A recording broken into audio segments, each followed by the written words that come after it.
বিদ্রোহী কবিতা, এই কবিতার রচনাকাল 1921 সালে ডিসেম্বর মাসে। আমাদের বিদ্রোহী কবিতা রচনা করেন কোন সময়? 1921 সালের ডিসেম্বর মাসে। এবং আমাদের যে অগ্নিবীণা কাব্যগ্রন্থ, আমাদের অগ্নিবীণা কাব্যগ্রন্থ, এই অগ্নিবীণা কাব্যগ্রন্থ সম্পন্ন করা হয় কত সালে? 1922 সালে। এবার আমরা চলে যাব আমাদের মাত্রা, আমাদের বিদ্রোহী কবিতা কোন ছন্দে রচিত?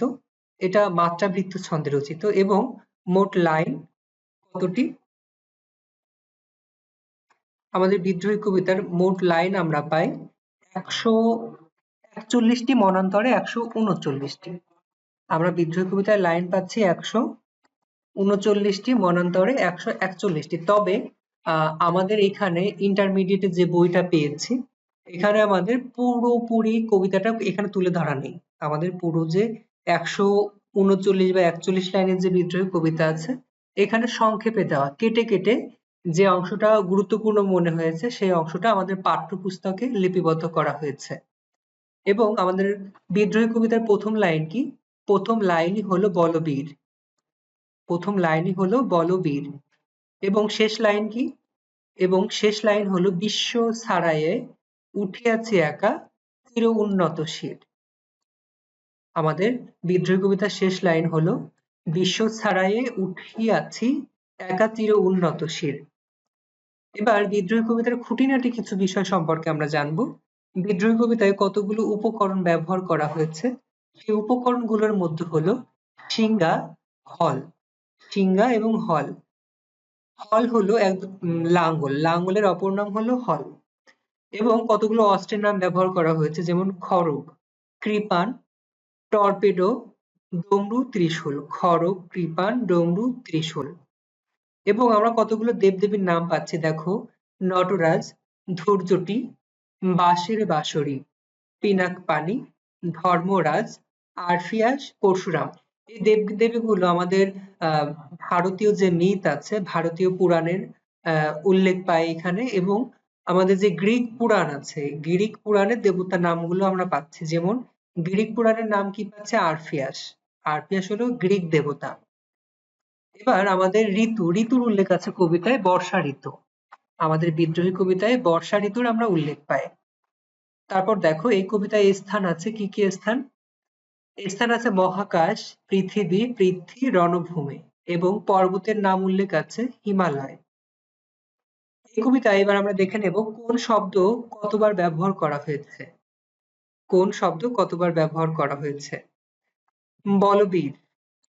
বলবীর ব্যবহার করা হয়েছে 2 বার এবং মম ব্যবহার করা হয়েছে 4 বার। বিদ্রোহী ব্যবহার করা হয়েছে 6 বার।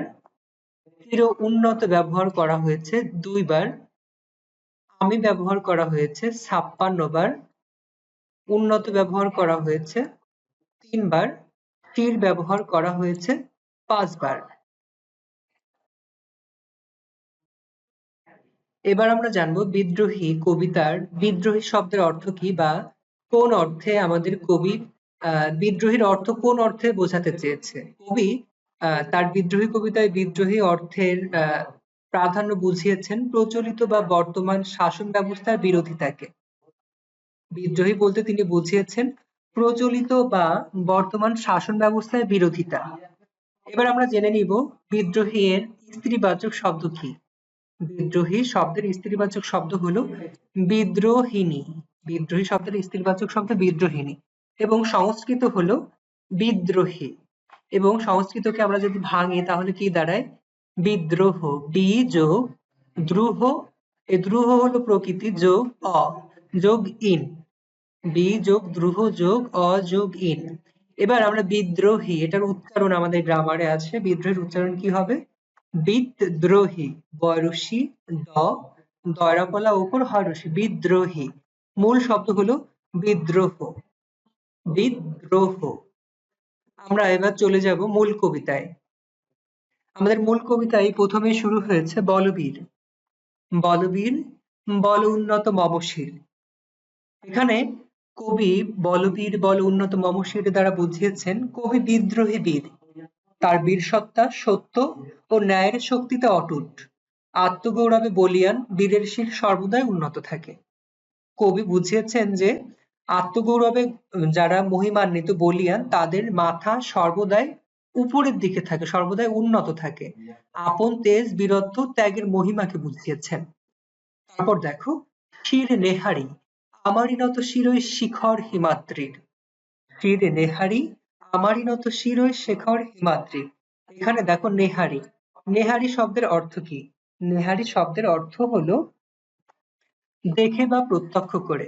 নেহারি শব্দের অর্থ হলো দেখে বা প্রত্যক্ষ করে। আমারই নত শির, নত শির মানে মাথা নহানো।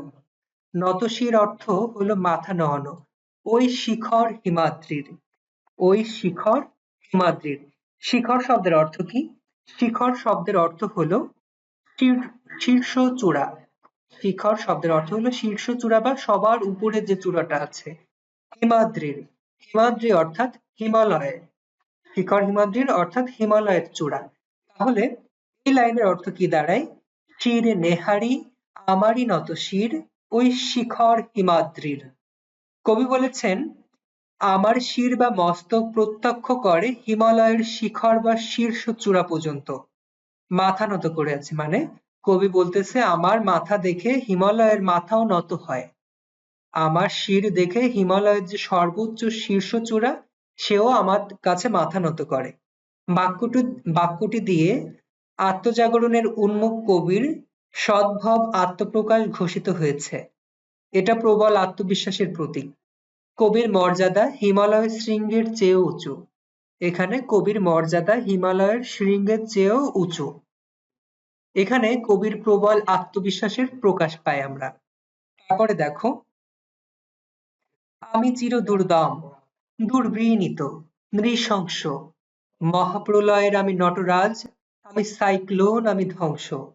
এখানে আমরা আরেকটু আসি, আমি চির দুর্দম। আমি বলতে এখানে বীর কবি সত্তাকে বুঝিয়েছে, বিদ্রোহী কবি সত্তা, নিপীড়িত মানুষের প্রতিনিধি। এখানে আমি বলতে নিপীড়িত যে মানুষগুলো আছে ভারতবর্ষে তৎকালীন সময়ে সেই নিপীড়িত মানুষের প্রতিনিধিত্ব হিসেবে কবি আমি ব্যবহার করেছে। আমি চির দুর্দম, এখানে চির দুর্দম শব্দের অর্থ কি দাঁড়ায়? চির দুর্দম শব্দের অর্থ হলো দমন করা যায় না যা, যা দুর্দমনীয়। দুর্বিনীত, দুর্বিনীত শব্দের অর্থ হলো বিনয়ী নয়। নৃশংস শত্রুবধে প্রয়োজনে হিংস্র। মহাপ্রলয়ের আমি নটরাজ, এখানে নটরাজ বলতে শিবকে বোঝানো হয়েছে। মহাপ্রলয়ের আমি নটরাজ। আমরা যদি প্রথমে এই লাইনটার ব্যাখ্যা করি, শির নেহারি আমারই নত শির ওই শেখর হিমাদ্রির, এটা গেল। আমি চির দুর্দম দুর্বিনীত নৃশংস, এখানে কবি বোঝাচ্ছে অন্যায় ও অসাম্যের বিরুদ্ধে কবির বিধ্বংসী রূপ। নিপীড়িত মানুষের অধিকার প্রতিষ্ঠার লক্ষ্যে অশুভকে নাশ করতে প্রয়োজনে দুর্দম দুর্বিনীত এমনকি ক্ষেত্র বিশেষে নৃশংস হতেও রাজি।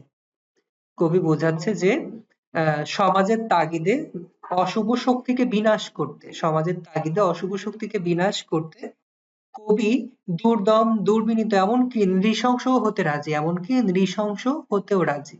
নৃশংস মানে আমরা কি জানলাম? শত্রু বধে প্রয়োজনে হিংস্র।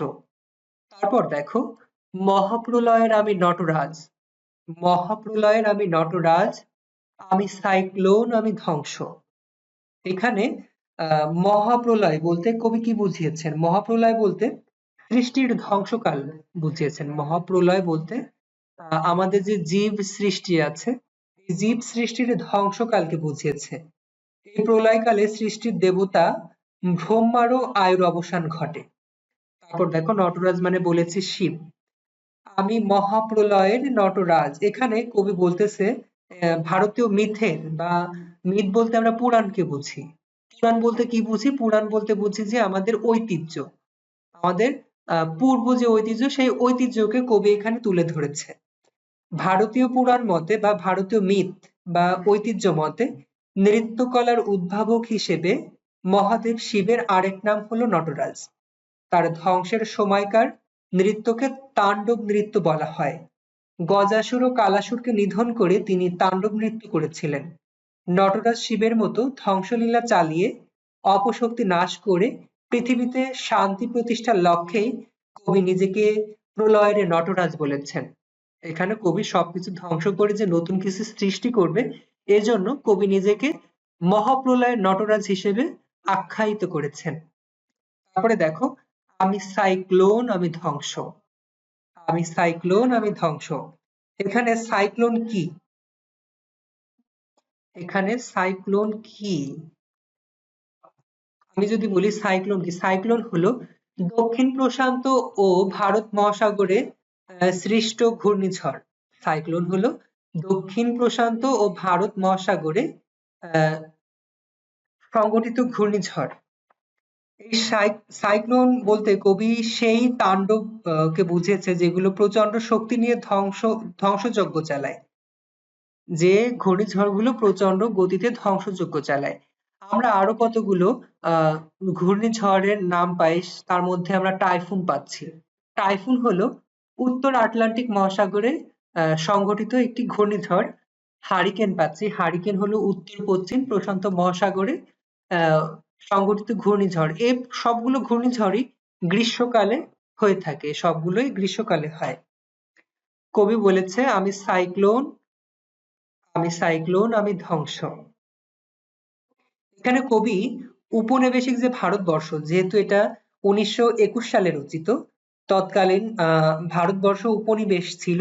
কবি উপনিবেশিক ভারতবর্ষে ব্রিটিশ রাজশক্তির অপশাসন সহ সকল অপশক্তির ধ্বংস কামনা করে নিজেই বিধ্বংসী রূপে হাজির হয়েছেন। নিজেই বিধ্বংসী রূপে হাজির হয়েছেন। তারপরে দেখো, আমি মহাভয়, আমি অভিশাপ পৃথ্বীর, আমি দুর্বার, আমি ভেঙে করি সব চুরমার। এখানে কবি বলছে আমি মহাভয়, আমি অভিশাপ পৃথ্বীর। এখানে পৃথ্বী শব্দের অর্থ কি? এখানে পৃথ্বী একটা শব্দ আছে, পৃথ্বী শব্দের অর্থ কি? পৃথ্বী শব্দের অর্থ হলো পৃথিবী। পৃথ্বী হলো পৃথিবীর প্রথম রাজা। পৃথ্বীর দুগ্ধে পৃথিবী উর্বরা হয়েছে বলেই পৃথ্বীর নাম রাখা হয়েছে পৃথিবী। এখানে পৃথিবীর প্রথম রাজা হলো পৃথ্বী।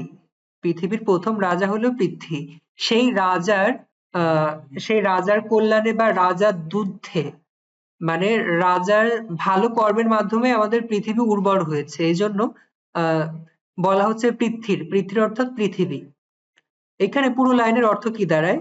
আমি মহাভয়, আমি অভিশাপ পৃথ্বীর, আমি দুর্বার। এখানে কবি বলছে সহজে প্রতিরোধ করা যায় না এমন, কবি নিজে ভয় শূন্য, অথচ অন্যায়কারীর জন্য মহাভয়। পৃথিবীর সমস্ত শোষক নির্যাতকের জন্য তিনি অভিশাপ স্বরূপ। কবি নিজে কোনো ভয় পায় না, নিজে ভয় শূন্য, তবে পৃথিবীতে যত শোষক আসছে, নির্যাতক আসছে, তাদের জন্য তিনি অভিশাপ স্বরূপ। তারপর কবি বলছে আমি দুর্বার, আমি ভেঙে করি সব চুরমার।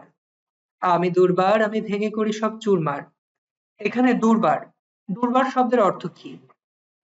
দুর্বার শব্দের অর্থ হলো সহজে যা প্রতিরোধ করা যায় না। সহজে যা প্রতিরোধ করা যায় না তাকে আমরা বলি দুর্বার। আমি ভেঙে করি সব চুরমার।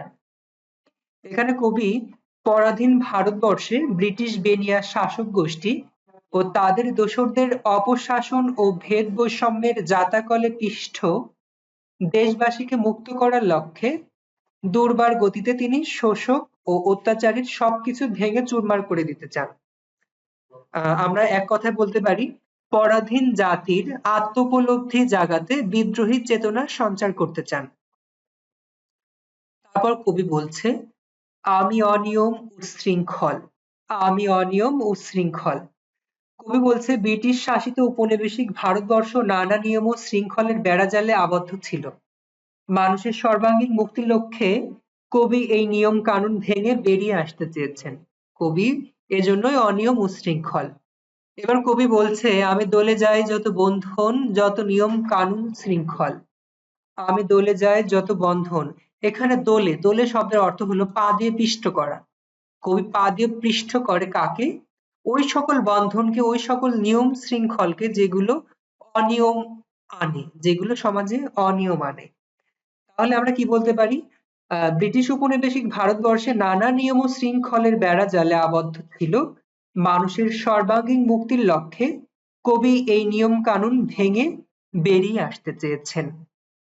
কবি কোনো নিয়মে মানে না, সব নিয়মকে পা দিয়ে দোলে পিষ্ট করে। তারপর দেখো, আমি মানি না কোনো আইন।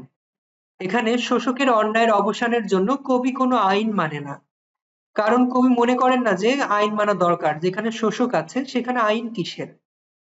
শোষকদের দমন করার জন্য কোনো আইনই কাজে দেয় না। তখন সমাজকে নতুন করে এগিয়ে আসতে হয়। ওই সমাজকে ভেঙে নতুন করে গড়তে হয়।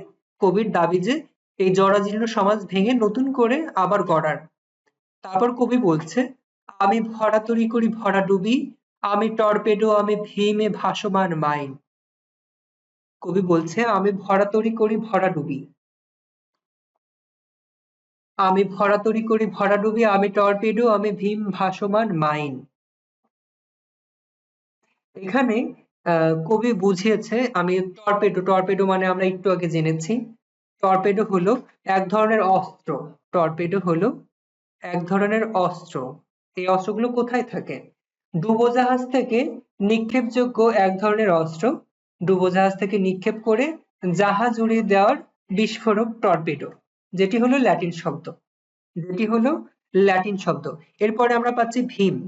ভীম হলো দ্বিতীয় পাণ্ডব। ভীম হলো দ্বিতীয় পাণ্ডব। ভীম বলতে আমরা বোঝাই যে ভীষণ ভয়ানক, ভীষণ ভয়ানক।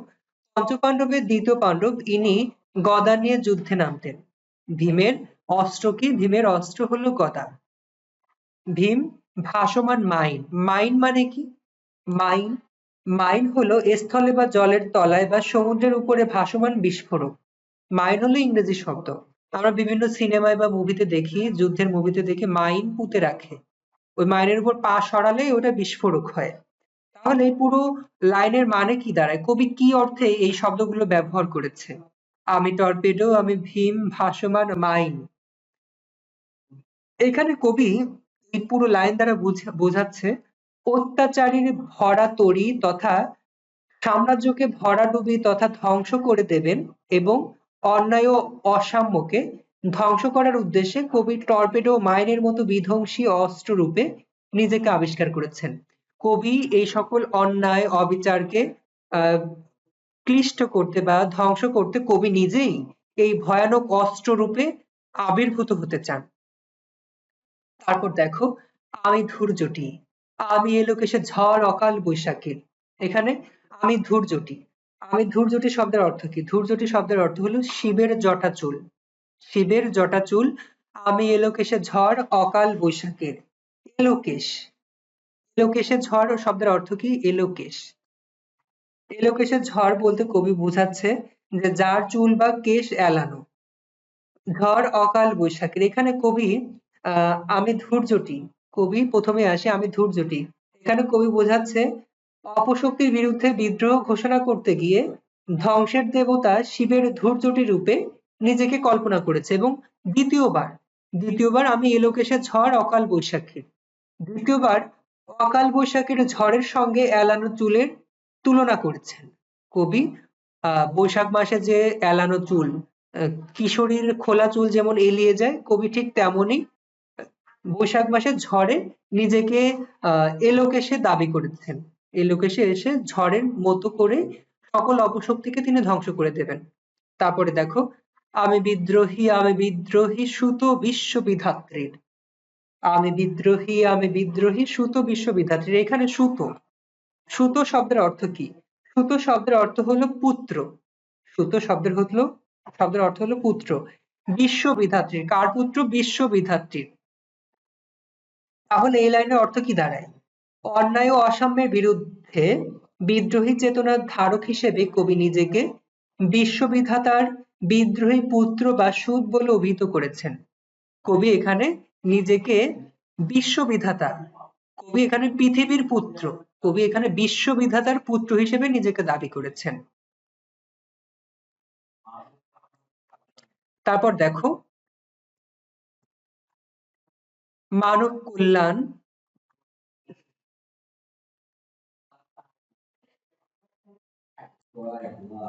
এরপর দেখো কবি বলেছে বলবীর চির উন্নত মমশীল। বলবীর চির উন্নত মমশীল। এখানে চির উন্নত মমশীল শব্দের অর্থ কি? চির উন্নত মমশীল শব্দের অর্থ কি দাঁড়ায়? কবি গর্বিত যে তিনি বীর, মর্যাদার তিনি চিরউন্নত, তার শির জগতে মর্যাদার শীর্ষে অবস্থান করে। এখানে কবি নিজেকে বলছে কবি গর্বিত, কারণ কবির শির জগতে মর্যাদার শীর্ষে বা মর্যাদার সর্বোচ্চ স্থানে অবস্থান করতেছে। কবি এখানে গর্বিত, কবির শির জগতের সর্বোচ্চতে অবস্থান করে, কবি সম্মানিত। তারপর দেখো, আমি সৃষ্টি, আমি ধ্বংস, আমি লোকালয়, আমি শ্মশান, আমি অবসান নিশাবসান।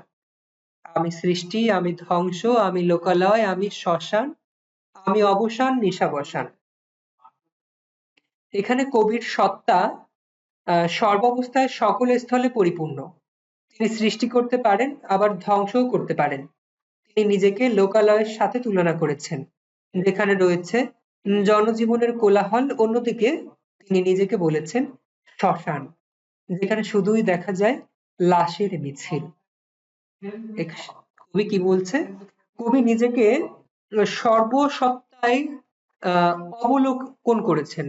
এমন কোনো সত্তা নেই যে সত্তায় কবি নিজেকে চিহ্নিত করেননি, কারণ যেখানে শ্মশান, যেখানে মানুষ থাকে না, লাশ থাকে, কবি সেই শ্মশানের সঙ্গেও নিজেকে তুলনা করেছেন, কারণ কবি এ সকল অপশক্তি থেকে পরিত্রাণ পান, পরিত্রাণ পেতে চান। শোষিতের যে লোকালয় ও শোষকের যে শ্মশান, মানে কবি এখানে তৎকালীন ভারতবর্ষকে শোষিতের লোকালয় বলেছে। তৎকালীন ভারতবর্ষ হলো শোষিতের, যারা শোষণ হচ্ছে, আর শোষকের শ্মশান, শোষকের কাছে সেটি শ্মশান সমতুল্য, কারণ সবকিছু হাতের পুতুলই তো। ব্রিটিশ সরকার যেটা বলবে তৎকালীন ভারতবর্ষের সাধারণ জনগণ সেটা করবে, এটা হাতের কাঠ পুতুলের মতো তাদের ব্যবহার করছে। তারপর দেখো, আমি অবসান নিশাবসান, এখানে কবি রাতের অবসানের কথা বলেছে। আমি ইন্দ্রাণী সুত, এখানে ইন্দ্রাণী বা শচী তার পুত্র জয়ন্তর কথা বলেছে। আমি ইন্দ্রাণী সুত, ইন্দ্রাণী সুত হলো জয়ন্ত, দেবরাজ ইন্দ্র এবং ইন্দ্রের স্ত্রী ইন্দ্রাণী বা শচীর পুত্র জয়ন্ত। জয়ন্ত রাবণের সর্বাভিযানকালে বিক্রমের সাথে যুদ্ধ করে রাক্ষস সেনাদের পরাস্ত করেন। আমরা এখানে কি পাচ্ছি? জয়ন্তের নাম উল্লেখ পাচ্ছি। জয়ন্তকে ইন্দ্রাণী সুত, ইন্দ্রাণীর পুত্র। ইন্দ্রাণী হলো মা, মায়ের নাম ইন্দ্রাণী, এবং সুত মানে আমরা আগে জেনেছি পুত্র। ইন্দ্রাণীর পুত্র জয়ন্ত। এখানে কবি নিজেকে জয়ন্তের সঙ্গে তুলনা করেছেন, কবি হলো জয়ন্ত। কেন জয়ন্তের সঙ্গে তুলনা করলেন? কারণ জয়ন্ত রাক্ষসদের সাথে যুদ্ধ করে জয়ী হয়েছিলেন, কারণ বিক্রমের সাথে যুদ্ধ করে রাক্ষস সেনাদের পরাস্ত করেছিলেন, এই জন্য কবি ইন্দ্রাণীর পুত্র জয়ন্ত হতে চান। তারপর দেখো, তারপর বলেছে হাতে চাঁদ ভালে সূর্য, হাতে চাঁদ ভালে সূর্য, ভালে অর্থাৎ কপালে, ভালে সূর্য। এখানে কবি বলছে কবি যে কল্পনা করেছিল যে ইন্দ্রাণীর পুত্র হবে, ইন্দ্রাণীর পুত্র জয়ন্তর মতো যোদ্ধা হিসেবে কল্পনা করেছেন, যার হাতে চাঁদ ও কপালে সূর্য। অর্থাৎ অপশক্তিকে তিনি আহ কপালে সূর্য নিয়ে এবং হাতে চাঁদ, হাতে চাঁদ যেমন শুভ্রতার প্রতীক, নরমের প্রতীক, কোমলতার প্রতীক, ঠিক তেমনি তিনি কোমল হৃদয়ের মানুষ, তবে কপালে সূর্য ধারণ করে তিনি অপশক্তিকে বিনাশ করতে চান। তারপরে দেখো, মম এক হাতে বাঁকা বাঁশের বাঁশরি আর হাতে রণতুর্য, মম এক হাতে বাঁকা বাঁশের বাঁশরি আর হাতে রণতুর্য।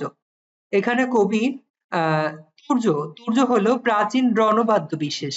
এখানে বাঁকা বাঁশের বাঁশরি কবির প্রেম ও সাম্যবাদী মনোভাবের ইঙ্গিত বহ, আর রণতুর্য, রণতুর্য তার বিদ্রোহী সত্তার পরিচায়ক। অর্থাৎ কবি এখানে একই সঙ্গে প্রেম ও বিদ্রোহের প্রতিমূর্তি। এখানে কবি প্রেম ভাবও দেখাচ্ছে, আবার বিদ্রোহ ভাবও দেখাচ্ছে। এখানে কবির আমরা দুইটি রূপ দেখতে পাই, বিদ্রোহী এবং প্রেমের দ্বৈত সত্তা, বিদ্রোহী এবং প্রেমের দ্বৈত সত্তা। সবাই আমরা কাজী নজরুল ইসলামকে বিদ্রোহী কবি হিসেবে চিনি, কিন্তু কাজী নজরুল ইসলাম যতটা না বিদ্রোহী কবি, তার থেকে বেশি প্রেমের কবি। আমরা তার কবিতা শুনলেই বা কবিতা পড়লেই বুঝতে পারি যে তিনি কতটা প্রেম নিবেদন করেছেন তার ভক্তদের মাঝে, কতটা আন্তরিকভাবে প্রেম নিয়ে কবিতা লিখেছেন। তারপর দেখো, আমি বেদুইন, আমি চেঙ্গিস, আমি আপনার ছাড়া করি না কাহারে কুর্নিশ। এখানে আত্মশক্তির উপর প্রবল বিশ্বাস, প্রবল বিশ্বাস শিখে এই যাযাবর যে জাতি, বা শক্তিশালী যে জাতি তাদের সঙ্গে তুলনা করেছেন। আমি বেদুইন, আমি বেদুইন কবি নিজেকে বেদুইন হিসেবে দাবি করেছেন। বেদুইন কারা? বেদুইন হলো আরব দেশের একটি যাযাবর জাতি। এদের স্থায়ী কোনো আবাস নেই। কঠিন মরুভূমির বুকে এরা প্রতিনিয়ত যুদ্ধ করে টিকে থাকে। কবি বেদুইনের জীবন যুদ্ধের সাথে নিজের তুলনা করে অশুভ শক্তির বিরুদ্ধে নিজের দৃঢ় অবস্থান ব্যক্ত করেছেন। তারপরে দেখো, আমি চেঙ্গিস। এবার চেঙ্গিসটা কি? আমরা চেঙ্গিস সম্পর্কে জানি। কবি নিজেকে দুর্ধর্ষ মোগল জাতির অন্যতম যোদ্ধা ও সামরিক নেতা চেঙ্গিস খান রূপে কল্পনা করে অপশক্তিকে ধ্বংসের বার্তা দিতে চেয়েছেন। চেঙ্গিস খান অত্যন্ত নৃশংস ছিলেন। আমরা চেঙ্গিস খানের কাহিনী যদি পড়ি তাহলে আমরা জানবো যে মঙ্গোলীয় যে শাসক চেঙ্গিস, চেঙ্গিস যে অঞ্চলে যেত, যে অঞ্চল জয় করত, সেই অঞ্চলটা জয় করার পরে ধ্বংস করতে করতে চলে যেত। ধরো আমাদের বাংলাদেশ চেঙ্গিস খান জয় করেছে, জয় করা শেষ, তিনি ধ্বংস করে অন্য আরেকটি দেশ জয় করার জন্য চলে যাচ্ছেন। তিনি কখনো শাসন করেননি। শাসন করেননি বলতে, একটা দেশ আমরা জয় করলাম, একটা সাম্রাজ্য জয় করলাম, জয় করে সেখানে আধিপত্য বিস্তার করেননি, সেই প্রদেশটা বা সেই অঞ্চলটা ধ্বংস করে দিয়েছেন। এখানে চেঙ্গিস খানকে আমরা বিধ্বংসী রূপে দেখতে পাই। আমি আপনারে ছাড়া করি না কাহারে কুর্নিশ। কুর্নিশ শব্দের অর্থ কি? এখানে কুর্নিশ শব্দের অর্থ হলো কিছুটা পিছিয়ে সালাম বা অভিবাদন।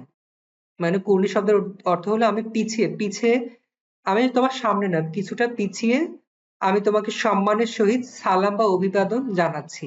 এই কুর্নিশ হলো তুর্কিশ ভাষা। তুর্কিশ ভাষার একটি শব্দ। কুর্নিশ কোন ভাষার শব্দ? তুর্কিশ ভাষার শব্দ।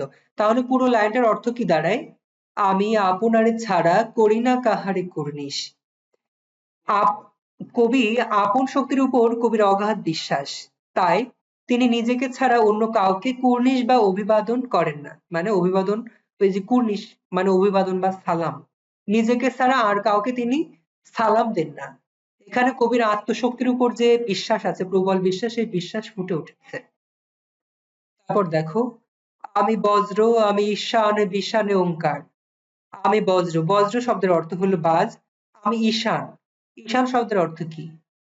ঈশান শব্দের অর্থ হলো উত্তর পূর্ব কোণ। ঈশান শব্দের অর্থ হলো উত্তর পূর্ব কোণ। বিশান, বিশান শব্দের অর্থ কি? বিশান শব্দের অর্থ শৃঙ্গ বা শিং দিয়ে তৈরি করা শৃঙ্গাকার বাদ্যযন্ত্র শিঙা। ওই যে আমরা জিপসি যাদের বলি, যাযাবর বেদে, তাদের কাছে আমরা দেখি শিঙা দেখতে পাই। তারা বলে যে শিঙা লাগায়, শিঙা লাগায়। ওই যে হাত পায়ের যে কোনো একটা অংশ কেটে রক্ত চুষে বের করে, তাকে বলে শিঙা। ওই বিশান শব্দের অর্থ হলো শিঙা। কবি বলছে আমি বজ্র, আমি ঈশানে বিশানে ওঙ্কার।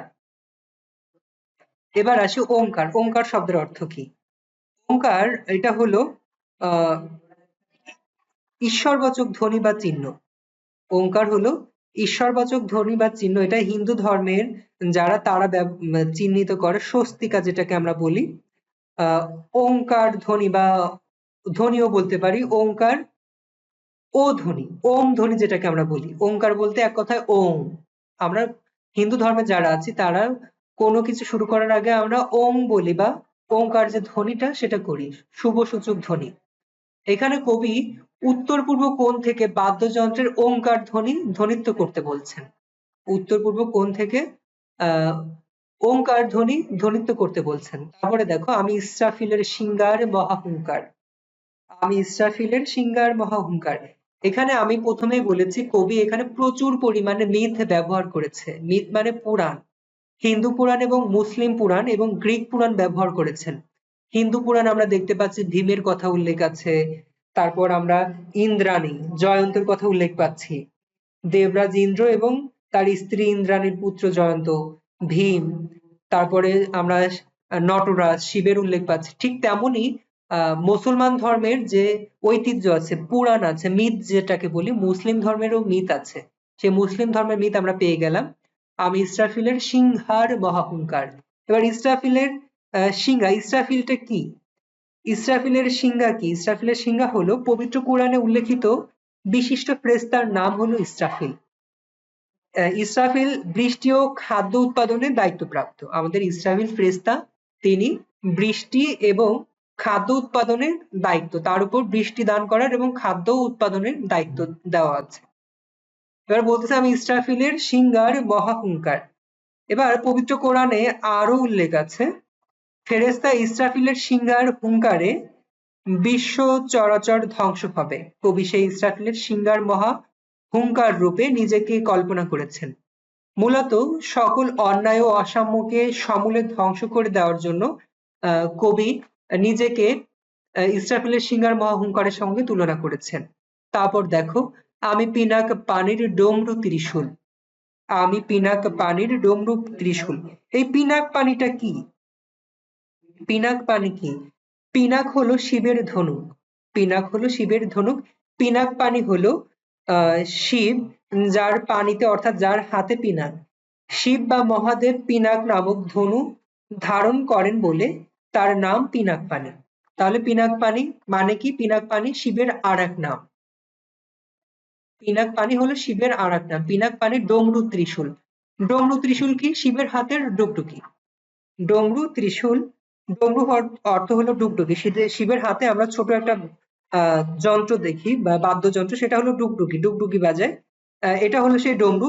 এবং ত্রিশূল, ত্রিশূল হলো তিনটি বর্ষার ফলাযুক্ত একটি অস্ত্রবিশেষ। ত্রিশূল হলো তিনটি বর্ষার ফলাযুক্ত একটি অস্ত্রবিশেষ, যা সাধারণভাবে হিন্দু ধর্ম ও বৌদ্ধ ধর্মে শুভ চিহ্ন হিসেবে পরিগণিত হয়। হিন্দু ধর্মে এবং বৌদ্ধ ধর্মে শুভ চিহ্ন হিসেবে ত্রিশূল পরিগণিত হয়। তাহলে এই লাইনের অর্থ কি দাঁড়ায়? আমি পিনাক পানির ডমরু ত্রিশূল। এখানে কবি ন্যায় বিচারকের হাতের লাঠি, নিজেকে পিনাক পানির ডমরু ত্রিশূল, ধর্মরাজের দণ্ড। এখানে পিনাক পানির ডমরু ত্রিশূল বলতে কবি বোঝাচ্ছে পিনাক এবং ত্রিশূল ধ্বংসের দেবতা শিব কর্তৃক ব্যবহৃত পৌরাণিক অস্ত্র। এগুলো ধ্বংসযজ্ঞ চালানোর সময় ব্যবহৃত হয়ে থাকে। নৃত্যের তালে তালে ডমরু বাজে আর চূড়ান্ত আঘাত হানা হয় ত্রিশূল দিয়ে। কবি নিজেকে সেই ডমরু আর ত্রিশূল রূপে বর্ণনা করে মূলত অপশক্তির বিনাশের বার্তা দিতে চেয়েছেন। তারপর কবি বলছে ধর্মরাজের দণ্ড, ন্যায় বিচারকের হাতের লাঠি। ধর্মরাজ হলো যম, মৃত্যু ও ন্যায় বিচারে হিন্দু দেবতা। দণ্ড হলো এক ধরনের লাঠি যা বিচারকের হাতে থাকে। এখানে যমরাজ পাপীদের শাস্তি দেবার জন্য যে দণ্ড ব্যবহার করে তাকে বোঝানো হয়েছে। সমাজে প্রচলিত অন্যায় অত্যাচার ও শোষণ বঞ্চনার যোগ্য শাস্তি বিধান করার মানুষে কবি নিজেকে ধর্মরাজের দণ্ডের সাথে তুলনা করেছেন।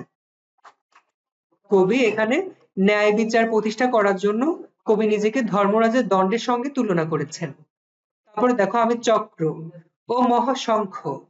আমি চক্র, চক্র শব্দের অর্থ হলো বিধ্বংসী ক্ষমতার প্রতীক। কবি নিজেকে বিধ্বংসী ক্ষমতার প্রতীক রূপে তুলে ধরেছেন। ও মহাশঙ্খ, মহাশঙ্খ হলো মঙ্গলের প্রতীক। বিষ্ণু দেবতার চার হাত। বিষ্ণু দেবতার চার হাত, আমি যদি এটা আর একটু ব্যাখ্যা করে বলি, আমি চক্র ও মহাশঙ্খ। এখানে দেবতা বিষ্ণু বা সুদর্শন চার হাত বিশিষ্ট। দেবতার বিষ্ণুর হাত কয়টা? চারটা। তার এই চার হাতে থাকে শঙ্খ, চক্র, গদা ও পদ্ম। তার এই হাতে কি থাকে? শঙ্খ, চক্র, গদা ও পদ্ম। এখানে বিষ্ণুর হাতে চক্র ও শঙ্খকে বোঝানো হয়েছে। শঙ্খ মঙ্গলের প্রতীক আর চক্র, গদা বিধ্বংসী ক্ষমতার প্রতীক। এ সকল অস্ত্র দিয়ে বিষ্ণু অপশক্তির বিনাশ ঘটিয়ে মঙ্গল প্রতিষ্ঠা করে। কবি শান্তি প্রতিষ্ঠার লক্ষ্যে অন্যায় ও অসাম্যের বিরুদ্ধে লড়তে বিষ্ণুর শঙ্খ চক্রের সঙ্গে নিজের তুলনা করেছেন। তাহলে কবি আমরা পেলাম আমি চক্র মহাশঙ্কর ব্যাখ্যাটা পেলাম। এবার কবি বলছে আমি প্রণব নাদ প্রচন্ড। আমি প্রণব নাদ প্রচন্ড। এখানে অপশক্তির বিরুদ্ধে কঠোর অবস্থানের কথা বুঝিয়েছেন কবি। তারপর কবি বলছে আমি খ্যাপা দুর্বাসা। আমি খ্যাপা দুর্বাসা। খ্যাপা ও দুর্বাসা শব্দের অর্থ কি? খ্যাপা দুর্বাসা শব্দের অর্থ হলো রাগী এক ঋষি, মহর্ষি অত্রি ও অনুসুয়া তার মা বাবা। এটা আমি যদি একটু ব্যাখ্যা করে বলি, তাহলে দুর্বাসা আমরা পাচ্ছি, দুর্বাসা এমন একজন ভারতীয় পুরাণের কোপন স্বভাব বিশিষ্ট মুনি। মহর্ষি অত্রির ঔরসে ও তার স্ত্রী অনুসুয়ার গর্ভে দুর্বাসার জন্ম। দুর্বাসা হলো এমন একজন ঋষি যার পিতামাতাকে যার পিতা ছিল মহারিষি অত্রি। যার পিতা ছিল মহর্ষি অত্রি এবং তার মা ছিল অনসুয়া। তাদের ঔরসে জন্মগ্রহণ করে দুর্বাসা। কিন্তু এর কোপানলে পড়ে অনেকেই দগ্ধ হন, কারণ তিনি খুবই রাগান্বিত ছিলেন। তিনি যদি অভিশাপ দিতেন, তার অভিশাপ সঙ্গে সঙ্গে খেটে যেত। মানে তিনি এতটাই শক্তিশালী ছিল তার কথা বা তার বাণী, যে সঙ্গে সঙ্গে খেটে যেত। এজন্য কবি নিজেকে দুর্বাসার সঙ্গে তুলনা করেছেন। বিশ্বামিত্র শিষ্য। বিশ্বামিত্র, এখানে বিশ্বামিত্র শব্দের অর্থ কি? বিশ্বামিত্র শব্দের অর্থ হলো বিশিষ্ট ব্রহ্ম ঋষি। বিশ্বামিত্র শব্দের অর্থ হলো বিশিষ্ট ব্রহ্ম ঋষি। ক্ষত্রিয় কুলে জন্মগ্রহণ করেও কঠোর তপস্যার ফলে তিনি ব্রহ্মত্ব লাভ করেন। বিশ্বামিত্র একজন বিশিষ্ট ব্রহ্ম ঋষি, যিনি জন্মগ্রহণ করেন ক্ষত্রিয় কুলে, তবে কঠোর তপস্যার মাধ্যমে তিনি ব্রহ্মত্ব লাভ করেন। তারপর দেখো, আমি দাবানল দাহ দাহন করিব বিশ্ব। এখানে কবি আমি দাবানল দাহ দাহন করিব বিশ্ব, এখানে কবি উপনিবেশিক শাসন শোষণের অবসান ঘটাতে দাবানলের অগ্নি হয়ে অশুভ শক্তির তৈরি অসাম্যের বিশ্বকে দাহন করতে চেয়েছেন। তারপর কবি বলেছেন, আমি উন্মন মন উদাসীর, আমি বিধবার বুকের ক্রন্দন শ্বাস হা উথাস, আমি হুতাশীর। এখানে কবি ক্রন্দন শ্বাস, মানে কবি বলতেছে এতক্ষণ তো ধ্বংসই কামনা করলো, যুদ্ধই করে গেল, কিন্তু এখন কবি বলছে আমি উন্মন মন উদাসীর। নিরন্তর বিদ্রোহ করতে করতে কবি উদাস মনের মানুষের মতোই আনমনা হয়ে যান। এখানে কবির মনোজাগতিক অবস্থা ফুটে উঠেছে, কবির মনোজাগতিক অবস্থার কথা ফুটে উঠেছে। তারপর দেখো কবি বলছে, আমি বিধবার বুকে ক্রন্দন শ্বাস, আমি বিধবার বুকে ক্রন্দন শ্বাস হা হুতাশ, আমি হুতাশীর। এখানে বিধবা ও হতাশ লোকদের দুঃখ অনুভব, নিপীড়িত মানুষের প্রতি কবির যে সমবেদনা আছে, সেই সমবেদনা প্রকাশ পেয়েছে। আমি বঞ্চিত ব্যথা পথবাসী চিরগৃহ হারা যত প্রতীকের।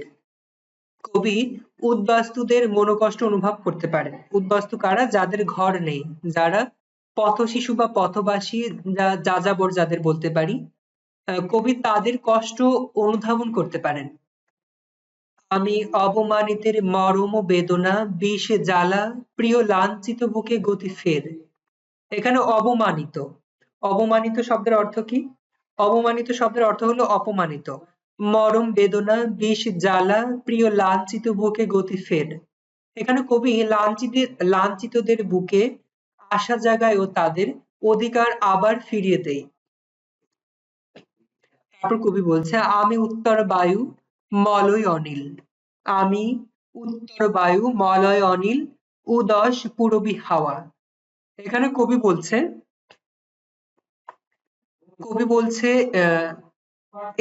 বাতাসকে উত্তর বায়ুর বাতাস, মলয় অনিল এবং পূরবী হাওয়া তিন ভাগে বিভক্ত করেছেন, এবং বিদ্রোহী সত্তায় সব রকম শক্তির সম্মিলন বোঝাতে কবি নিজেকে এই তিন রকমের হওয়ার সঙ্গে নিজের অভিন্নতার তুলনা করেছেন। কবি এই তিনটি মিশ্রণ নিয়েই বিদ্রোহ ঘোষণা করতে চান, কবির মধ্যে তিনটি মিশ্রণই আছে।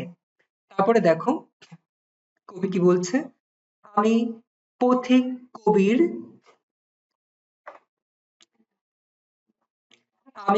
কবির গভীর রাগিনী বেনু বিনে গাওয়া গান। আমি পথিক কবির গভীর রাগিনী বেনু বিনে গাওয়া গান। এখানে কবি বলছে, পথিক কবির সৃষ্ট সুর সঙ্গীত বাঁশের বাঁশি সুর আবহমান বাঙালি সংস্কৃতিরই অংশ। নিজেকে সেই সুরের সঙ্গে একাত্ম করে কবির প্রেম ভাব ও নিজ সংস্কৃতির প্রতি গভীর অনুরাগ ব্যক্ত করেছেন। এখানে বাউল গানের সুর, বাঁশের বাঁশিতে গাওয়া গান, এই সবকিছু যে কবির সংস্কৃতিতে মিশে আছে, এই কবির সংস্কৃতিতে মিশে থাকা যে ঐতিহ্য, সেটাই কবি নিজেই ব্যক্ত করেছেন। আমি আকুল নিদাগ তিয়াসা আমি রৌদ্র রুদ্র রবি, আমি আকুল নিদাগ তিয়াসা আমি রৌদ্র রুদ্র রবি। আমরা নিদাগ মানে কি জানি, গ্রীষ্মকাল, এবং তিয়াসা শব্দের অর্থ তৃষ্ণা। তাহলে আমি আকুল নিদাগ তিয়াসা, এখানে কবি বলছে গ্রীষ্মকালে সূর্যের প্রখরতায় চারিদিকে যেন শুকিয়ে চৌচির হয়ে যায়, এমন সময় সকল জীব থাকে খুব তৃষ্ণার্ত। আর এই তৃষ্ণা এতটাই তীব্র যে তৃষ্ণা মিটানোর জন্য প্রাণীকুল সর্বদা সচেষ্ট থাকে। কবি নিজেকে তাই গ্রীষ্মের তৃষ্ণা বলেছেন। তারপর কবি কি বলছে, আমি রৌদ্র রুদ্র রবি, আমি রৌদ্র রুদ্র রবি। উজ্জ্বল গ্রীষ্মকালে রোদের তীব্রতায় রুদ্ররূপের মাঝে যেন কবি নিজেকে খুঁজে পান। তারপর আমি মরুনির ঝড় ঝড়ো, আমি শ্যামলিমা ছায়াছবি, আমি মরুনির ঝড় ঝড়ো, আমি শ্যামলিমা ছায়াছবি। আমি মরুনির ঝড়। এবার মরু নির্ঝর শব্দের অর্থ কি? মরু নির্ঝর শব্দের অর্থ হলো মরুভূমির ঝর্ণা। তাহলে আমি মরুনির ঝড় ঝড় ঝড়ো, মরুভূমির বুকে এক টুকরো ঝর্ণা ধারার ন্যায় কবি বঞ্চিত নিপীড়িত মানুষের মুক্তির দিশা দেখাতে এসেছেন। আমি শ্যামলিমা ছায়াছবি। বাংলা প্রকৃতির সবুজ গাছপালার শ্যামল কোমল মোহনীয় রূপে কবি নিজেকে কল্পনা করেছেন। এখানে শ্যামলিমা শব্দের অর্থ কি? এখানে শ্যামলিমা শব্দের অর্থ কি? শ্যামলিমা শব্দের অর্থ হলো সবুজ গাছপালা সমূহ বা বিস্তার। সবুজ গাছপালা সমূহ বা বিস্তার। তারপর দেখো, আমি আরফিয়াসের বাঁশরি।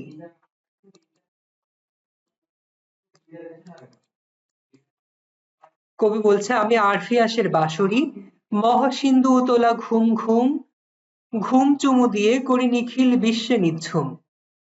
আমি মহাসিন্ধু উতলা ঘুম ঘুম। এর আগে কবি বলেছে আমি আরফিয়াসের বাঁশরি। এখানে দেখো গ্রিক পুরাণ, আমি বলেছিলাম যে পুরাণের উল্লেখ আছে। আরফিয়াস, আরফিয়াস হলো গ্রিক পুরাণের গানেরই দেবতা, অ্যাপোলো ও মিউজিক ক্যালনির পুত্র। বাঁশরি অর্থাৎ বাঁশি।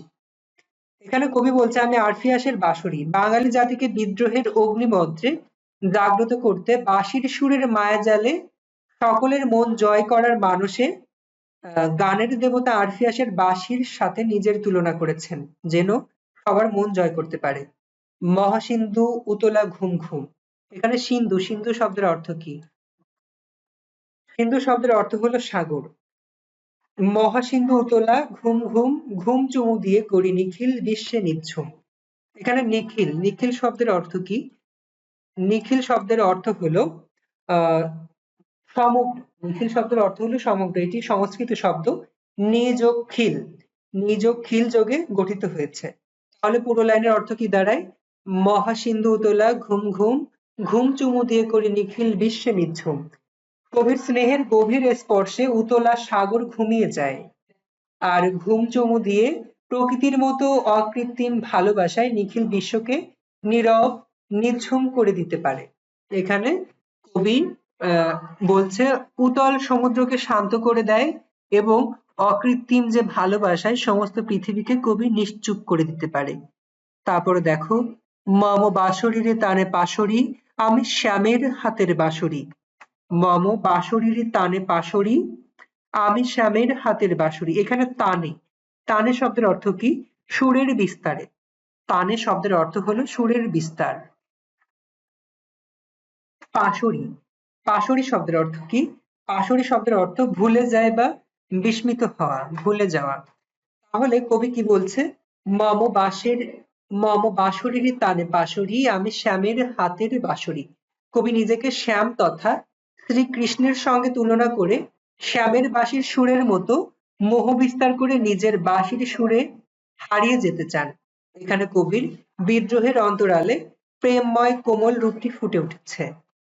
এখানে কবির বিদ্রোহের অন্তরালে প্রেমময় যে একটা রূপ আছে কবির, কবিও যে মানুষ, কবির মনেও যে প্রেম আছে, সেই প্রেম রূপ ভাব ফুটে উঠেছে, কোমল প্রেমময় রূপ। তারপর দেখো, আমি রুষে উঠি যবে ছুটি মহাকাশ ছাপিয়া, ভয় সপ্ত নরক হাবিয়া দোজক নিভে নিভে যায় কাঁপিয়া। এখানে কবি কি বলছে? আমি রুষে উঠি যবে, আমি রুষে উঠে যবে ছুটি মহাকাশ ছাপিয়া, ভয় সপ্ত নরক হাবিয়া দোজক নিভে নিভে যায় কাঁপিয়া। এখানে হাবিয়া দোজক জানার আছে, হাবিয়া দোজক কি? হাবিয়া দোজক কি? কবি সমগ্র বিশ্বব্যাপী বিদ্রোহী বাহী বীর বলে তার এমন প্রচন্ডতা বা আর্তনাদের কথা বলেছেন। হাবিয়া দোজক হলো 7টি যে দোজক আছে আমাদের, আমাদের যে মুসলমান ধর্মে যারা আছে তারা বিশ্বাস করি দোজক আছে পরকালে 7টি দোজকের একটি দোজকের নাম হলো হাবিয়া। এখানে কবি সেই হাবিয়া দোজকের কথা বলেছেন। কবি বলছে, আমি রুষে উঠি যবে ছুটি মহাকাশে ছাপিয়া, ভয়ে সপ্ত নরক হাবিয়া দোজক নিভে নিভে যায় কাঁপিয়া। কবির ভয়ে যে আমাদের সপ্ত মহাদোজক আছে হাবিয়া, সেই দোজকও নিভে নিভে যায় এখানে কবির ভয়ে। কবি যখন রেগে যান তখন মহাকাশ ছাপিয়া ওঠেন। তার এই ভয়ঙ্কর রূপ দেখে হাবিয়া দোজক যেন কেঁপে কেঁপে ওঠে, নিভে যায়। হাবিয়া দোজক জ্বলন্ত অগ্নিকুণ্ড হলেও শক্তিধর অমর আত্মা সে আগুনে পড়ে না। হাবিয়ার আগুন নিভে যায় পবিত্র আত্মার স্পর্শে। এখানে কবি রুদ্র রূপ ধারণ করলে কি ভয়ানক অবস্থার সৃষ্টি করতে পারে সেটি উপস্থাপন করেছেন। তারপর দেখো, আমি বিদ্রোহ বাহি নিখিল অখিল ব্যাপিয়া। আমি বিদ্রোহ বাহি নিখিল অখিল ব্যাপিয়া। এখানে অখিল, অখিল শব্দের অর্থ কি? অখিল শব্দের অর্থ হলো সমগ্র পৃথিবী বা সমগ্র বিশ্বজগৎ। তাহলে এখানে কবি কি বলছে? আমি বিদ্রোহ বাহি নিখিল অখিল ব্যাপিয়া। কবি পৃথিবী ব্যাপী বিদ্রোহ, কবির যে প্রচন্ডতা বা আত্মগর্ব আছে তিনি সেটি ছড়িয়ে দিতে চান। আমি পরশুরামের কঠোর কুঠার, আমি পরশুরামের কঠোর কুঠার নিক্ষত্রিয় করিব বিশ্ব, আনিব শান্তি শান্ত উদার। এখানে পরশুরাম, পরশুরামকে এখানে জানার আছে, পরশুরাম হলো বিষ্ণুর ষষ্ঠ অবতার। পরশুরাম হলো বিষ্ণুর ষষ্ঠ অবতার। অস্ত্র হিসেবে পরশু বা কুঠার ধারণ করায় তার নাম হয় পরশুরাম। তিনি অস্ত্র হিসেবে কুঠার ধারণ করতেন, এই জন্য তার নাম হয়ে গেছে পরশুরাম। এবার পুরো লাইনের ব্যাখ্যা যদি বলি, আমি পরশুরামের কঠোর কুঠার নিক্ষত্রিয় করিব বিশ্ব, আনিব শান্তি শান্ত উদার। পরশুরাম তার কুঠার দ্বারা বিশ্ব থেকে অত্যাচারী ক্ষত্রিয়দের 21 বার নিধন করে বিশ্বের শান্তি এনেছিলেন। কবিও নিজেকে পরশুরামের সেই কঠোর কুঠার মনে করে অত্যাচারী শাসক গোষ্ঠী ধ্বংসের মাধ্যমে বিশ্বের শান্তি আনতে চান। দেখো এখানে আমরা আরো একটা মিথ পেলাম, পরশুরামের একটা ইতিহাস জানলাম, যেটা আমাদের ভারতীয় ঐতিহ্য, ভারতীয় পুরাণ। তারপর দেখো, আমি হল বলরাম স্কন্ধে, আমি উপাড়ি ফেলিব অধীনে বিশ্ব অবহেলে নবসৃষ্টির মহানন্দে। আমি হল, হল অর্থ আমরা জানি যে লাঙ্গল। বলরাম, বলরাম কি? বলরাম কি শ্রীকৃষ্ণের বৈমাত্রেয় জ্যেষ্ঠ ভ্রাতা, মানে শ্রীকৃষ্ণের বড় ভাই। তার প্রধান অস্ত্র ছিল হল বা লাঙ্গল। এই হল ব্যবহার করে তিনি কৌরবদের প্রধান নগরী ধ্বংস করতে উদ্যত হয়েছিলেন। আমরা এখানে কি জানছি? শ্রীকৃষ্ণের যে বড় ভাই, শ্রীকৃষ্ণের বড় ভাই লাঙ্গল নিয়ে একটা নগরী ধ্বংস করতে চেয়েছিল। সেই নগরী কোন নগরী? কৌরব, কৌরবদের যে প্রধান নগরী আছে সেই নগরী ধ্বংস করার জন্য উদ্যত হয়েছিল। কবি সেই হল বলরাম স্কন্ধে, স্কন্ধে মানে কাঁধে, কবি সেই বলরামের মতো কাঁধে হল নিয়ে হল নিয়ে আবার যুদ্ধে নামতে চান।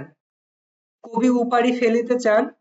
কবি বলছে, আমি উপাড়ি ফেলিব অধীন বিশ্বে অবহেলে নবসৃষ্টির মহানন্দ। এখানে কবি বীর যোদ্ধা বলরামের প্রধান অস্ত্র যে লাঙ্গল ছিল সেই অস্ত্র ব্যবহার করে তিনি কৌরবদের যেমন ধ্বংস করেছিল ঠিক তেমনি অন্যায় অত্যাচারের বিরুদ্ধে তৎকালীন যে ভারতবর্ষ না, যুগে যুগে যখনই অনাথ সৃষ্টি হবে সেই যুগে যুগে কবি অবতীর্ণ হতে চান বলরামের মতো। বলরাম যেমন লাঙ্গল নিয়ে যুদ্ধে নেমেছিল, কবিও ঠিক তেমন লাঙ্গল কাঁধে নিয়ে যুদ্ধে নামতে চান। এখানে কবি নিজের যে শক্তিমত্তা ও বিদ্রোহী যে চেতনা, সেই শক্তিমত্তার পরিচয় দিয়েছেন। মহাবিদ্রোহী রণক্লান্ত, আমি সেই দিন হব শান্ত। মহাবিদ্রোহী রণক্লান্ত, আমি সেই দিন হব শান্ত। যবে উৎপীড়িতের ক্রন্দন রোল আকাশে বাতাসে ধ্বনিবে না, অত্যাচারীর খড়গ কৃপাণ ভীম রণভূমে রণিবে না। বিদ্রোহী রণক্লান্ত, আমি সেই দিন হব শান্ত। এখানে দেখো কতগুলো শব্দ জানার আছে। উৎপীড়িত, উৎপীড়িত শব্দের অর্থ কি? উৎপীড়িত শব্দের অর্থ হলো নিপীড়িত হয়েছে যে বা যাকে নিপীড়ন করা হয়। তারপর দেখো ক্রন্দন রোল। ক্রন্দন রোল শব্দের অর্থ কি?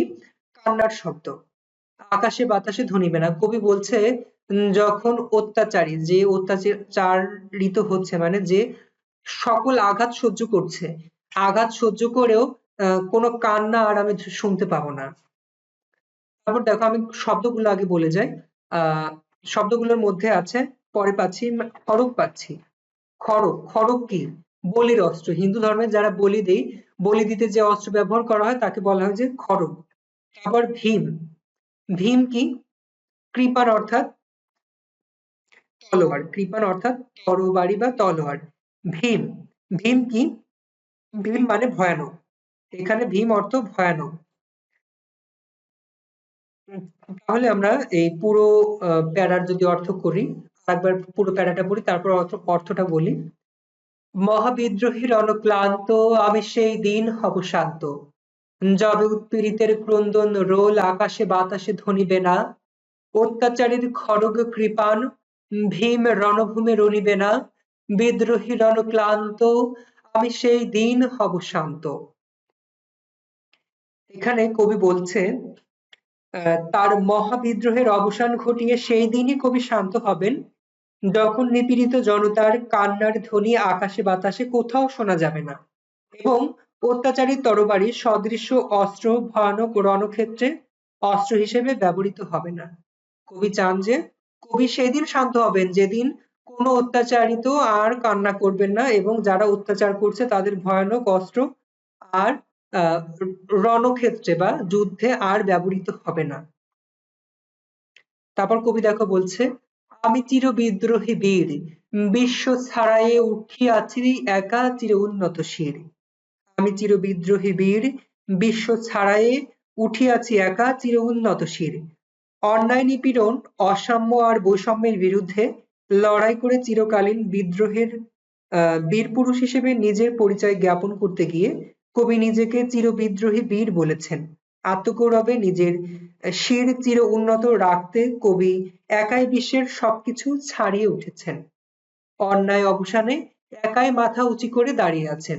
পৃথিবীতে যত অন্যায় আছে, অনিয়ম আছে, দুর্নীতি আছে, কবি এই সকল কিছুর বিরুদ্ধে গিয়ে একা মাথা উঁচু করে দাঁড়িয়ে আছেন। কবি চান যে আমি একা সবকিছু রুখে দিব। এটি কবির ধারণা। এই ছিল আমাদের বিদ্রোহী কবিতার লাইন বাই লাইন ব্যাখ্যা। আমাদের বিদ্রোহী কবিতা আমি প্রথমেই বলেছি আমাদের ইন্টারমিডিয়েটে যে বিদ্রোহী কবিতা লিপিবদ্ধ করা হয়েছে এই কবিতায় আমরা প্রত্যেকটা লাইন পাইনি। আমাদের এর মধ্যে আরো অনেক লাইন আছে যে লাইনগুলো বাদ পড়ে গিয়েছে, যে লাইনগুলো আমাদের এই কবিতার মধ্যে আওতাভুক্ত করা হয়নি, যেগুলো বাদ রেখে আমাদের পাঠ্যপুস্তকে লিপিবদ্ধ করা হয়েছে। সুতরাং আমি বলবো যে মূল কবিতার সাথে আরো লাইন আছে, সেই লাইন আমি এখানে কেন বিশ্লেষণ করলাম না, কেন করলাম না এই ধারণাটা তোমরা রেখো না, কারণ তোমাদের বইয়ে যতটুকু আছে আমি ততটুকু আলোচনা করার চেষ্টা করেছি। এবার তারপরে দেখো এই কবিতা থেকে আমরা কতগুলো গুরুত্বপূর্ণ তথ্য আমরা জানতে পারি বা জ্ঞানমূলক এবং আহ সংক্ষিপ্ত প্রশ্নে আমরা যেগুলো পাই, সংক্ষিপ্ত প্রশ্নে কতগুলো প্রশ্ন আসে আমাদের এখান থেকে, তার মধ্যে গুরুত্বপূর্ণ কিছু প্রশ্ন হলো আমি এখানে লিখেছি দেখো, বিদ্রোহী কবিতাটি কোন কাব্যগ্রন্থ থেকে সংকলিত? বিদ্রোহী কবিতাটি কোন কাব্যগ্রন্থ থেকে সংকলিত? অগ্নিবীণা কাব্যগ্রন্থ। তারপরে দেখো বিদ্রোহী কবিতাটি অগ্নিবীণা কাব্যগ্রন্থের কত সংখ্যক কবিতা? দ্বিতীয় সংখ্যক কবিতা। অগ্নিবীণা কাব্যগ্রন্থ কত সালে প্রকাশিত হয়? ১৯২২ সালে। অগ্নিবীণা কাব্যগ্রন্থ প্রকাশিত হয় ১৯২২ সালে এবং আমাদের বিদ্রোহী কবিতা লিপিবদ্ধ হয় কত সালে? লেখেন কত সালে? এটা লিখতেছেন ১৯২১ সালে। আমাদের বিদ্রোহী কবিতা লিখতেছেন ১৯২১ সালে এবং অগ্নিবীণা কাব্যগ্রন্থ প্রকাশিত হচ্ছে ১৯২২ সালে। আমরা এটা মনে রাখবো। তারপর দেখো বিদ্রোহী কবিতা কোন ছন্দে রচিত?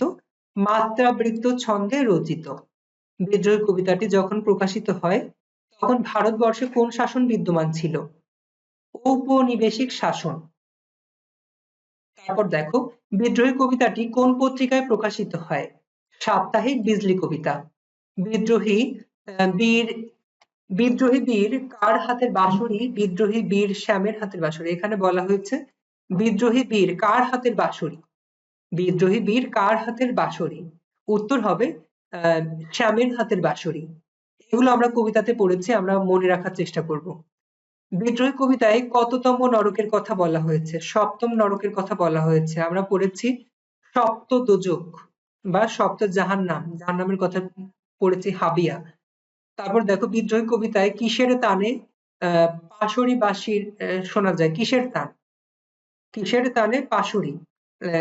বাঁশির তানে পাশরি। কিসের তানে বাঁশরি বাজে? বাঁশির তানে।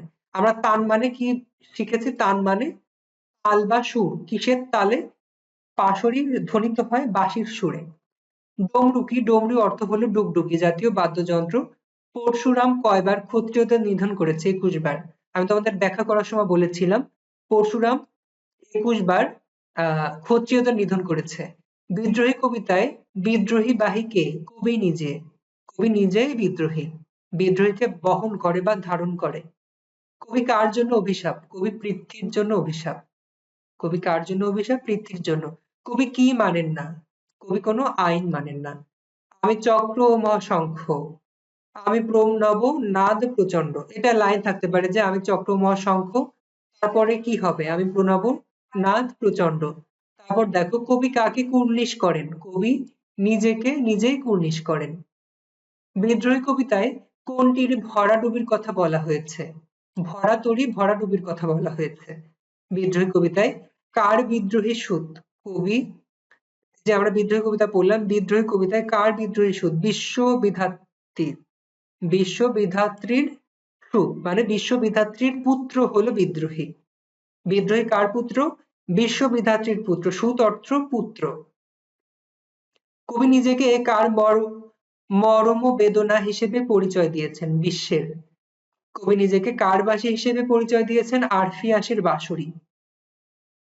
তারপর পরশুরামের অস্ত্র কি? কুঠার।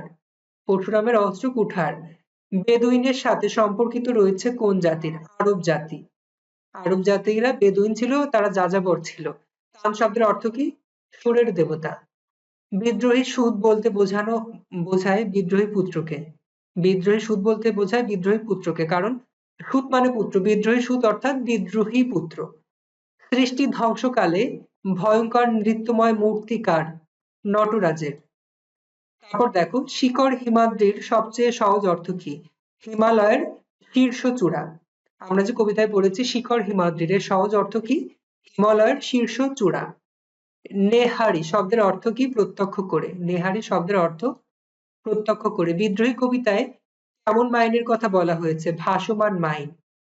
ভাসমান মাইনের কথা বলা হয়েছে। বাংলা সাহিত্যে বিদ্রোহী কবি হিসেবে খ্যাত কে? কাজী নজরুল ইসলাম। এই ছিল আমাদের বিদ্রোহী কবিতার খুঁটিনাটি বিষয় এবং গুরুত্বপূর্ণ তথ্য। এতক্ষণ আমার বিদ্রোহী কবিতার ক্লাসে যে সকলেই ছিলে বা শেষ পর্যন্ত শুনেছো, আমি তোমাদেরকে শেষ পর্যন্ত ক্লাস করেছো, এজন্য আমি আবারও তোমাদেরকে ধন্যবাদ জানাচ্ছি। আমাদের ক্লাস আজকে এই পর্যন্ত। ধন্যবাদ।